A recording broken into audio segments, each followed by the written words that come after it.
Good morning, Mililani Missionary Church. My name is Denzel Johnson. In a few moments, you will be captivated, and I will have your attention. So feel free to sit back, but don't relax.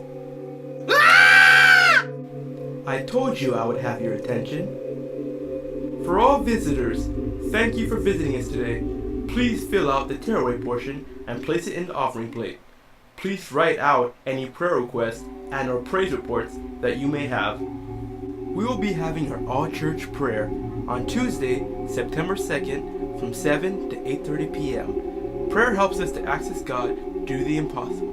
We are commanded to pray without ceasing. You are invited to learn about prayer and to intercede for our church, community, and the world. Our praise and worship night is coming up on Thursday, September 4th from 7 to 8:45 p.m. All are invited to come out and bask in the presence of God as we praise and worship Him corporately, in doing so to receive revelation of His glory. There will be a prophetic conference from September 4th to September 6th at the Light of the World's Ministries. Wagner Leadership Institute of Hawaii is hosting a prophetic, healing, and miracles conference with Jeremy and Miranda Nelson. All sessions are free to everyone. We will be having a men's breakfast meeting on September 6th from 7 to 8:30 a.m. All men are invited to watch a movie called God's Not Dead. Team 2 will set up, and Team 3 will provide the breakfast. Thank you for giving me your full attention. Before we go, I would like to remind you of two very important speakers that will be at our church next week Sunday, Jeremy and Miranda Nelson. So please use the flyer in your bulletin as an invitation to bring others. Now here's a sneak peek of an amazing testimony.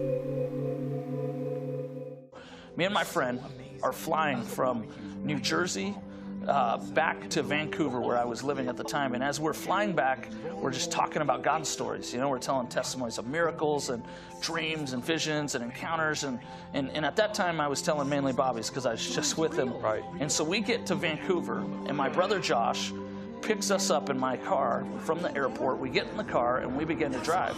And so we're so excited about the testimonies, we start telling him about the testimonies.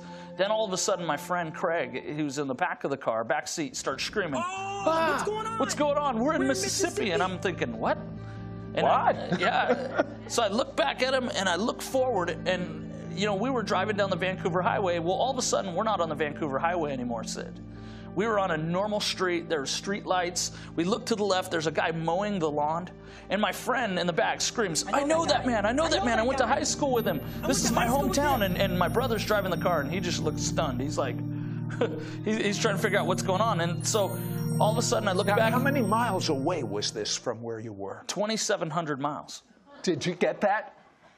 He's all of a sudden transported 2,700 miles. Yep. We don't have to worry about gas prices going up with that type of supernatural travel. Yeah, and you don't even have to have a current passport.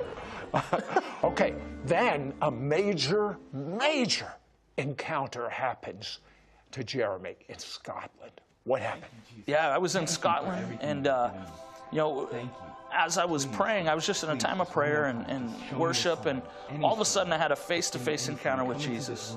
And when I say face-to-face, this is probably the only time I've ever had this. It was like Jesus appeared to me as a person. It was real. And he comes up to me, and Jesus was wearing a white robe with a blue sash, and he walks up to me. He had Israeli colors on, Yeah. by the way. Just want to point that out. That's true. Yeah, and he walks up to me, looks me right in the eyes, and he pulls the sash back, the blue sash, and there's his heart. And his heart was on fire. It was burning. And he takes his right hand and he touches my head and he prays for me. And as he prays for me, it's like fire goes through my entire being, and all of my spiritual senses were heightened. They were activated. And from that moment on, there had been a real impartation of activation of all the spiritual senses, both for myself and also in meetings or places that we speak, people get activated. I'm curious. Are you seeing any angelic activity going on here right now?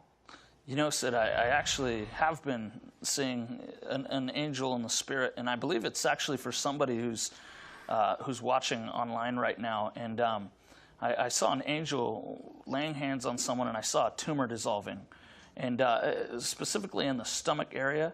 And so if that's you and you're watching right now, just put your hand on your stomach and just receive your miracle right now. I believe that God has sent an angel on assignment to release that over you right now. Now, tell me, when it was activated sound, you heard something hit the ground. Tell me about it. Yeah, I was at a meeting in Canada one time, and I was on the front row, and I was praying, and I was asking God, Lord, what are you going to do in the meeting tonight? And I heard the sound of something fall and hit the ground. It sounded just like that. And I said, God, what was that? And the Lord said to me, Jeremy, that's a gemstone, and I'm going to send it into the meeting tonight to build people's faith. And so I leaned over to the pastor that I was with, and I said, hey, I know this sounds strange, but I just heard the sound of a gemstone fall in the spirit, and I felt like God said one is going to come tonight. And when I told him that, he looked at me and he said, that's definitely different, but I'll agree with you. And so he agreed with me in prayer. We said, Lord, whatever you want to release, we receive it. And it was amazing. That night, there was a 3-carat gemstone that fell. A woman found it, and she actually took it to gemologists, a few of them actually, and they appraised it. They looked at it. They said it was one of the most perfect gemstones they'd ever seen, and it was a diamond.